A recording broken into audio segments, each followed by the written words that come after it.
Gary Payton and the Seattle Supersonics. Jay Peter with the Seattle Mariners and Jermaine Kearse. Cliff Averill. Dave Burleson. You're watching NorbCam. NorbCam. You're watching NorbCam. Hi, I'm Steve Raible, voice of the Seahawks. I'm Mama Blue, and you're watching NorbCam, NorbCam. the best in the West. Okay, just for all you youngsters out there, I'm going to be 88 next month, and just remember, age is only important if you're a wine or a cheese, okay? There you go. That's all I got to say. Well, you done good. There is something about walking into CenturyLink Field on Sundays, or in this case Sunday night or Monday night, and to look up and see familiar faces, and there are a number of them. And of course, you can't miss Mama because she's sitting right there in that south end zone, and you've been there since the beginning. Right on. And so it is. It's great to be able to see you, to see Mark here, all that he's done to help keep the Seahawks here back in the day. Yes. Mark Collins, right there from Save the Seahawks. And back in the day, when it wasn't all that long ago, as we remember, the Seahawks were on the move and were basically headed to California. Oh, you remember that. And we're in California, at least for a short time. And that was all brought back to us this year when our owner, Paul Allen, died. But he's the one who saved the football team. But so we remember him during this holiday season. We remember his family, as well as the family of my first coach, my only coach here with the Seahawks, Jack Patera, who passed this year, and Chuck Knox, who passed this last summer. So we've lost some great Seahawks over the time since we were last visiting. But we are all still here. We are all here to have a great day today and to have fun on Sunday night and to make a lot of noise. I will tell you that the team was, I'll use the word that I can use actually on TV too. They were bummed. Yeah. They were bummed out after the game. There are a lot of other words that I heard after the game too that I can't say, I won't say in here, and I certainly can't say on TV. They knew that was one that they let get away from them. And the bad thing, the really tough part about a game like that is those guys, yes, they kicked the field goal, yes, they won the game. But they did not beat you. You beat yourself. And when you have that many penalties, and I'm not altogether sure that all of those were legit penalties, right? But when that happens, you're going to be behind the 8 ball, and you almost can't recover from that. 148 yards. That's half a game's worth of offense that you've just given to the other team. So it was a very difficult game. It was a difficult lesson to learn. But remember, this team is still pretty young, especially in the secondary. Now, they're really going to be tested on Sunday night. Kansas City is one of the top 3 teams in football this year. They are explosive. They can do so many things on offense. They're not quite as good on defense, but they're still solid. And they're still a lot of people's pick to be in the Super Bowl for the AFC. So it's going to take everybody, whether you're at the stadium or whether you're watching on TV, or what you should be doing is listening on the radio. And it's going to take that kind of support from everyone. And then it's going to take a really great push. That's the other word I was going to use. I was going to say something else, but it's going to take a great push by them. It's going to take a lot of focus. It's going to take them playing almost mistake-free football to win that game. It's going to take a little discipline too. Keep your hands in. If you're an offensive lineman, if you're a defensive back, don't grab a piece of jersey because the officials can see that. If you're a defensive lineman, you got to find a way to pull off and not rough the passer, even though just a couple of seasons ago that was considered legal. Now you can't do so many things that you used to be able to do. So it's going to be incumbent upon them to kind of remember all those things. But they will. They're young, but they're not so young anymore. They've played now, what? This will be their 15th game for the youngsters, for the rookies. So they're veterans now. So that's sort of my little message about Sunday. We're going to take some questions here in a second, but I want to let Paul say a few words and say hi, because I think, Paul, this might be your first visit to the Ballard Senior Center, and we have kind of had, there's some of us who've been here a lot of Christmases, and so we know a lot. I look around, I see the faces, I see the leather jackets, I see the old Seahawks gear. We love it, and the folks that we know so well. Paul's the newbie here, so be kind to him, be nice to him, and he'll be nice to us. Paul Skansi, everybody.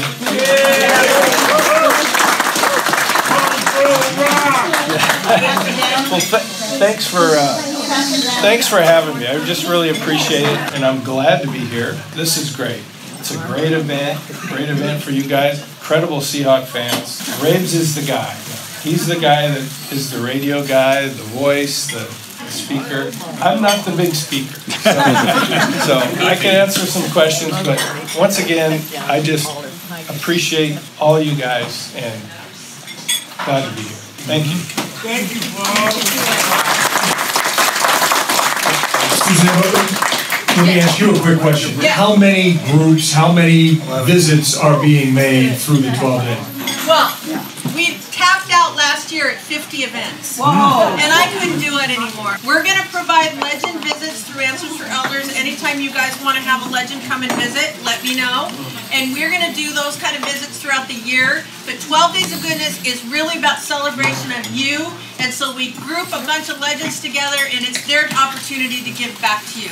So that's how we're doing it different. So thanks for asking. And then I have something I want to talk about because we're going to be playing Kansas City. And one of the things, we have a guy here that caught a Hail Mary pass from Dave Craig. What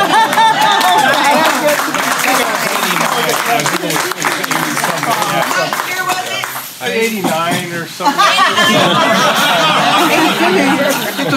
Well, yeah, that was a big game. That was a big game. We had never won in Kansas City in my 8 years there at that point. Tough place to play, the whole 9 yards. Derek Thomas, leading sack leader in the league. I think he had 5 sacks 8. He had 7. He had 7. Would have been 8. So I mean, it was like an NFL record at the time. So it was basically the last play of the game, and came down to one play. Dave Craig ducked the last sack and threw it up in the end zone, and I happened to be on the other end. So,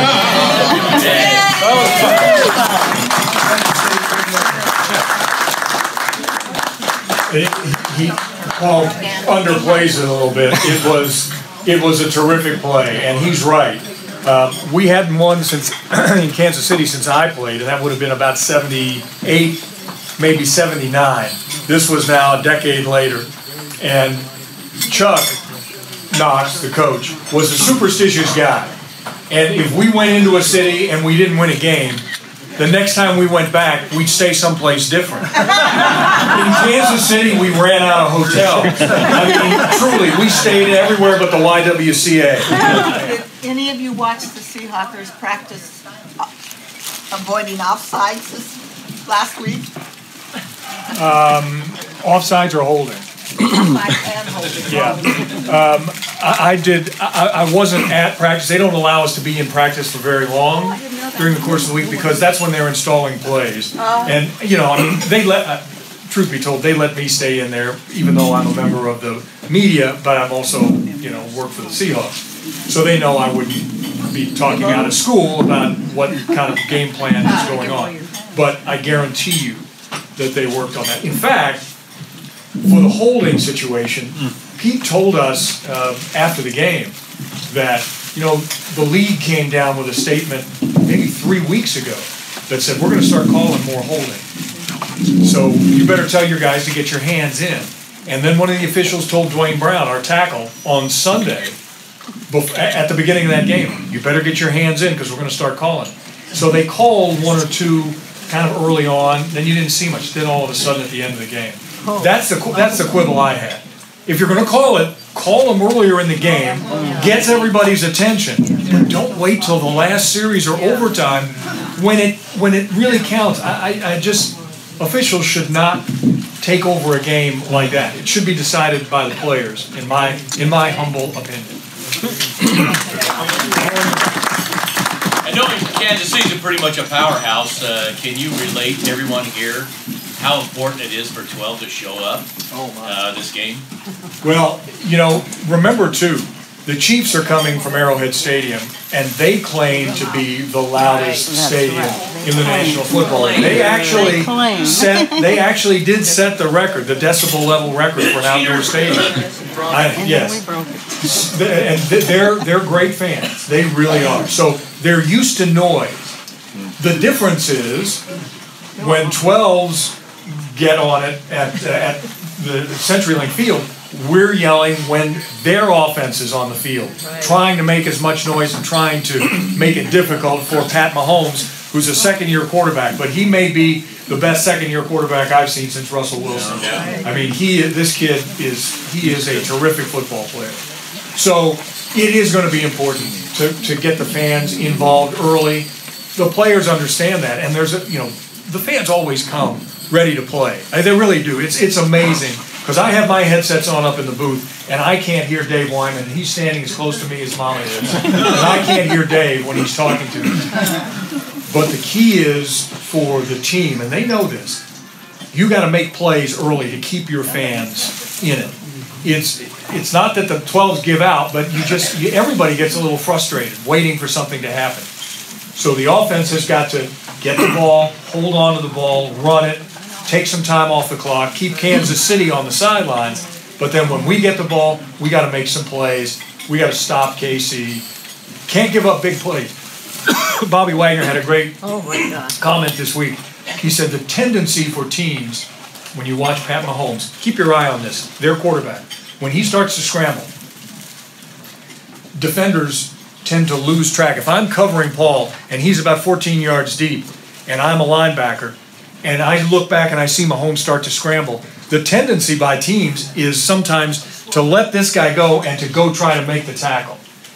So keep your eye on that this week, because Bobby said it's going to be important for us. Don't give up the 40-yard pass on a scramble when you can just give up a 5-yard run. So something to keep in mind when you're watching the game this week. I got one for Paul. Would you like to be playing under today's rules where the offense is just so the defense is handcuffed? Yes. That's Mike. This goes to the receiver. Yeah, as an offensive player, it goes towards the offense. You know, I mean, plus they throw a lot more. You know, we played under ground Patera and ground Chuck. You know, so basically it was tight end, 2 backs, and 2 wide receivers. So, yeah, every receiver wants to get the ball as much as possible in the throwing game. But, yeah, it is totally catered to the offense and it's basically what the fans have wanted. They like to see excitement. Me personally, I like to see a 7-6 game every once in a while. I mean, it's fun to watch. Yeah, a 12-7 game. It's fun to watch a good defense going against a good because you know the offenses are good, and you know if they can shut down an offense every once in a while, then you're playing some good ball. So, and I know the Seahawks defense is solid.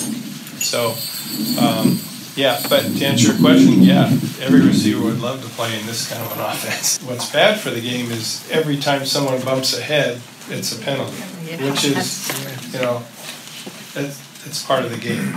So, let me show you something real fast. How many of you, both guys and gals, but how many of you played football when you were younger? Okay, good. Remember back in the day when we played, right? We were taught you lead with you bow your neck and you lead right here, right? So if Mama is the defensive player, if you were the defensive player, I'd be drilling you, I'm telling you. So back in the day, you'd do like this, and you'd hit her right here with the front of your head to block.